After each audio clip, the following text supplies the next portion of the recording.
काशी के गंगा के तट पर एक संत का आश्रम था। एक दिन उसके एक शिष्य ने पूछा, गुरुदेव, शिक्षा का क्या निचोड़ है? तो संत ने बड़ी मुस्कुराते हुए कहा, एक दिन तुम खुद पर खुद समझ जाओगे। बात आई गई सी हो गई। कुछ समय बाद एक रात संत ने उस शिष्य से कहा, बस इस पुस्तक को मेरे कमरे में के तट पर रख दो।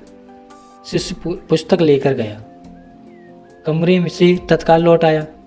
वह डर कर काँप रहा था। संत ने पूछा, क्या हुआ? इतने डरे हुए क्यों हो? शिष्य ने कहा, गुरुदेव, कमरे में सांप है।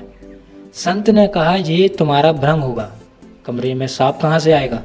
तुम फिर जाओ और किसी मंत्र का जाप करना, सांप होगा तो भाग जाएगा। शिष्य ने दोबारा कमरे में गया और उस मंत्र का जाप करने लगा। फिर भी वह दोबारा वापस कमरे से डरते हुए वापस आ गया। फिर गुरुदेव ने कहा, इस बार दीपक लेकर जाओ, सांप होगा तो प्रकाश के मारे भाग जाएगा। शिष्य उस बार दीपक लेकर गया तो दिखा कि वह सांप नहीं, सांप की जगह पर एक रस्सी लटकी हुई है। अंधकार के कारण उसे रस्सी का वह टुकड़ा सांप नजर आ रहा था। बाहर आकर शिष्य ने कहा, गुरुदेव, वहाँ सांप नहीं, रस्सी का टुकड़ा है। अंधेरे में मैंने उसे सांप समझ लिया था।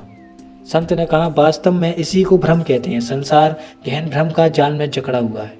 ज्ञान के प्रकाश से ही भ्रम जाल मिटाया जा सकता है।